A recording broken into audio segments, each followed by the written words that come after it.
Praise the lord. Good morning. ప్రభువైన యేసుక్రీస్తు శుభనామంలో మీ అందరికీ వందనములు.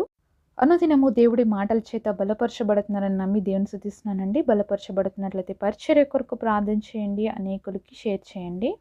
చిన్న ప్రార్థన చేసుకుందామా. పరిశుద్ధుడైన మా తండ్రి, నీ ఘనమైన శ్రేష్టమైన నామాన్ని బట్టి వందనాలు చెల్లిస్తున్నాం ప్రభా. ఈ ఉదయకాల సమయంలో నీ సన్నిధిలో ఉంటున్న మా అందరితో నీ వాక్యము ద్వారా మాట్లాడండి ప్రభా. నీ మాటలు వినడానికి, గ్రహించడానికి, అర్థం చేసుకోవడానికి ప్రభా మా అందరి హృదయాల్ని తెరవమని, నీ చిత్తాన్ని బయలుపరచమని యేసు నామంలో ప్రార్థిస్తున్నాము తండ్రి.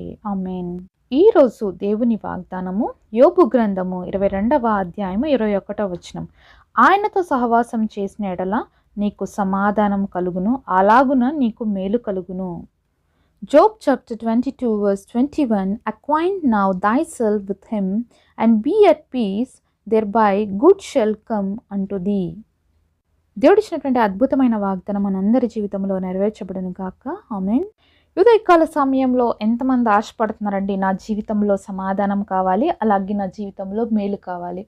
మరి దేవుడిచ్చే సమాధానం, దేవుడిచ్చేటువంటి మేలు మన జీవితంలో పొందాలి అంటే మనలో ఏముండాలి తెలుసా? ఒక క్వాలిటీ ఖచ్చితంగా ఉండాలి. అప్పుడే ఇవి మన జీవితంలో నిలిచి ఉంటాయి. అదేంటి తెలుసా? దేవుడితో సహవాసం, దేవుడితో ఫ్రెండ్షిప్ చేయటం. ఎంతమందికి అలవాటు ఉందండి దేవుడితో సహవాసం చేయటం? దేవుడితో ఫ్రెండ్షిప్ చేయడం ఎంతమందికి ఇష్టం? అలాగే దేవుడితో సహవాసం కలిగి ఉండడం ఎంతమందికి ఇష్టం?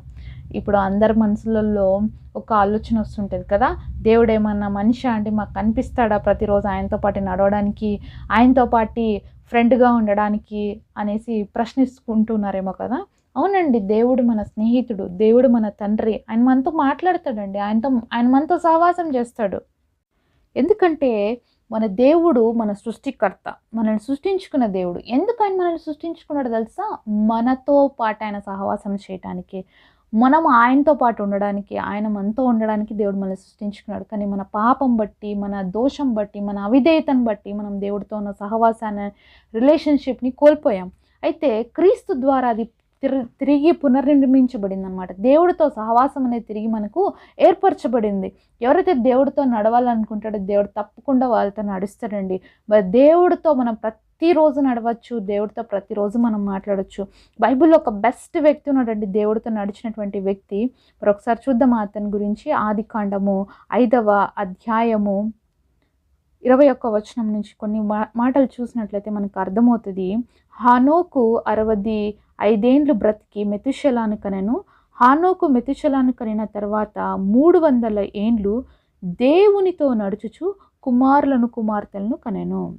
హానోకు దినములన్నీ 365 ఏండ్లు. హానోకు దేవునితో నడిచిన తర్వాత దేవుడు అతన్ని తీసుకొని పోయాను గనుక అతడు లేకపోయాను. ఎంత ఆశ్చర్యంగా ఉంది కదండి, మాటలు చదువుతున్నప్పుడు ఎంత అద్భుతంగా ఉన్నాయి కదా. మరి దేవుడితో ఎవరు నడిచారు? హానోకు దేవుడితో నడిచాడు. దేవుడితో నడుస్తూ నడుస్తూ నడుస్తూ మరి ఎన్ని సంవత్సరాలు నడిచాడంటే, మరి మనం చూస్తున్నాం ఇక్కడ మెతుషెల పుట్టిన తర్వాత కూడా 300 ఏండ్లు దేవుడితో నడిచాడు. అంటే ఆలోచించండి, మరి ఒక్కరోజు కాదు, 2 రోజులు కాదు. మనలాగా అప్పుడు ఆయుష్కాలం చాలా తక్కువగా ఉండేది కాదు. అప్పుడు 900 సంవత్సరాలు బతికిన వ్యక్తులు అయితే ఇక్కడ మరి 300 సంవత్సరాలు ఇతను దేవుడితో నడిచాడు అని మనం చూస్తున్నాం. అంతేకాకుండా అలా దేవుడితో సహవాసం చేస్తూ చేస్తూ చేస్తూ మరి ఎక్కడ దాకా వెళ్ళిపోయాడో హానోకు తెలియదు, కానీ పరలోక రాజ్యం దాకా వెళ్ళిపోయి ఉండొచ్చు. అందుకే దేవుడు అన్నాడేమో, ఇంకొచ్చే హానోకు ఇంకెందుకు వెనక్కి వెళ్తావు అని. అందుకనే దేవుడితో పాటు వెళ్ళిపోయినట్లుగా చూస్తాం, కానీ అతను మరణించినట్లుగా మనం చూడం. మరి ఈరోజు నాకు పెళ్ళి అయిపోయిందండి, నాకు పిల్లలు ఉన్నారు, నేను నా వైఫ్తో బిజీగా ఉన్నా, లేకపోతే నా హస్బెండ్తో బిజీగా ఉన్నా, నా పిల్లలతో బిజీగా ఉన్నా, నాకు ఎక్కడుందండి టైము దేవుడితో గడపడానికి అని చాలామంది అనుకుంటుంటారు కదా. అయితే ఇక్కడ ఉన్నటువంటి హానోక్ కూడా మరి దేవుడితో సహవాసం చేస్తూనే, బిడ్డల్ని కంటూనే, కుటుంబంతో ఉంటూనే దేవుడితో సహవాసం చేశారు. మరి దేవుడితో సహవాసం చేయాలంటే అన్నీ వదిలేసి రావాలి, ఎవరిని పట్టించుకోకూడదు, అది కాదండి దేవుడు చెప్పింది. మనం దేవుడితో ఉంటే ఖచ్చితంగా మన కుటుంబంతో ఉంటాం. మనం దేవుడితో నడిస్తే ఖచ్చితంగా మన కుటుంబంతో పాటు కూడా నడుస్తాం అన్నమాట. కాబట్టి దేవుడిని ఎవరైతే తమ జీవితాల్లో కలిగి ఉంటారో ఖచ్చితంగా వాళ్ళు అన్ని విషయాల్లో కూడా ఎలా ఉంటారు? మరి ఆశీర్వదించబడిన వ్యక్తులుగా ఉంటారు. అంతేకాకుండా వాళ్ళ జీవితంలో ఏముంటుంది తెలుసా? సమాధానం ఉంటుంది. వాళ్ళ జీవితంలో ఏముంటుంది తెలుసా? మేలు ఉంటుంది. మరి దేవాది దేవుడు మనం ఎప్పుడు కూడా ఆయనతో కుటుంబ సమేతంగా నడచాలని కోరుకుంటాడండి. ఎందుకంటే మనకి అర్థమవుతుంది, ఫరో మరి మీకున్నటువంటి యొక్క మరి పశువులు తీసుకొని వెళ్ళి మీరు బలి అర్పించుకోండి. కానీ మీ భార్యలని, మీ పిల్లల్ని ఇక్కడ వదిలేసేయండి అన్నప్పుడు మోషే ఒప్పుకోలేదు. మా దేవుడు చెప్పినాడు. మా పిల్లలు, మా భార్యలు, మాకున్న సమస్తం వెళ్ళి మేము దేవుడికి ఆరాధించుకోవాలి. మా దేవుడిని మేము ఆరాధించాలంటే మేమంతా కుటుంబ సమేతంగా వెళ్ళాలి అని అన్నాడు. కాబట్టే ఫరో ఒప్పుకోలేదు ఎన్నో రోజులు వాళ్ళని పంపించటానికి. సాతాను అనేక సార్లు మన మీద దాడి చేస్తాడనమాట. అంటే కుటుంబముగా మనం దేవుడితో సహవాసం చేయకుండా ఉండడానికి, కుటుంబముగా కలిసి దేవుడి సన్నిధిలో కనపడకుండా ఉండడానికి. అయితే ఈరోజు నీ జీవితంలో నీ కుటుంబముతో కలిసి నువ్వు కూడా దేవుడితో నడవాలని దేవుడు ఆశపడుతున్నాడు. సహవాసం చేయాలని ఆశపడుతున్నాడు. కుటుంబ యజమానుడివైతే, యజమానురాలివైతే నువ్వు దేవుడితో సహవాసం చేస్తే నీ కుటుంబం అంతటిని దేవుడి సహవాసంలో నడిపిస్తాడండి. ఎందుకంటే దేవుడి వాక్యం ఈ విధంగా సెలవిస్తుంది. అపోస్తల కార్యాలు 16వ అధ్యాయం 31వ వచనంలో, ప్రభువైన యేసునందు విశ్వాసం ఉంచుము, అప్పుడు నీవును నీ ఇంటివారు రక్షింపబడుదురు. కాబట్టి నువ్వు రక్షించబడితే నీ కుటుంబం అంతా రక్షించబడుతుంది. నీ కుటుంబంలో నువ్వు దేవుడితో సహవాసం చేస్తే నీ కుటుంబం అంతా దేవుడితో సహవాసం చేయటానికి నువ్వు ఒక కారణం అవుతావు. కాబట్టి నీ కుటుంబంలో నుంచి దేవుడు నిన్ను ఏర్పరచుకున్నాడేమో. కాబట్టే ఈరోజు నీ కుటుంబంలో నుంచి దేవుడు నిన్ను ఎన్నుకున్నాడేమో. నీ కుటుంబంతో కలిసి నువ్వు దేవుడితో సహవాసం చేస్తే దేవుడు నీ కుటుంబంతో సహవాసం చేయాలని దేవుడు ఆశపడుతున్నాడండి. ఈరోజు నా జీవితంలో శాంతి లేదు, సమాధానం లేదు, నెమ్మది లేదని బాధపడుతున్నావా? ఎందుకు నెమ్మది లేదు తెలుసా? మన కుటుంబాలలో మనకి దేవుడితో సహవాసమే లేదు. రిలేషన్షిప్ విత్ గాడ్ అనేదే లేదనమాట. ఎంతసేపు ఉన్నా మన రిలేషన్షిప్ని మనం బిల్డ్ చేసుకోవాలని ఆశపడుతున్నాం. కానీ అది బిల్డ్ అవ్వదండి. దేవుడితో మనం లేకపోతే మన సహవాసం అనేది మన కుటుంబాలతో కూడా ఉండదు. ఎందుకంటే ఈ లోకంలో ఉన్నటువంటి మరి ప్రేమ కావచ్చు, ఈ లోకంలో ఉన్నటువంటి స్నేహం కావచ్చు, అన్నీ కూడా ఏదో ఒక కారణాన్ని బట్టి మాత్రమే మనుషులతో ముందుకు సాగుతాయి. కానీ దేవుడి ప్రేమ నిష్కలంకమైనది, నిర్దోషమైనది. అది ఎలా ఉంటదంటే అన్ని పరిస్థితుల్లో ఒకేలాగా ఉంటది. కాబట్టి ఆ ప్రేమ అనేది ఎక్కడి నుంచి వస్తదంటే దేవుడితో మనం సహవాసం చేసినప్పుడు వస్తది. కాబట్టి ఆ ప్రేమతోనే మన కుటుంబాల్ని ప్రేమించగలుగుతాం. ఈ లోకంలో ఉన్నటువంటి ప్రేమ కొద్దిసేపు మాత్రమే ఉంటది.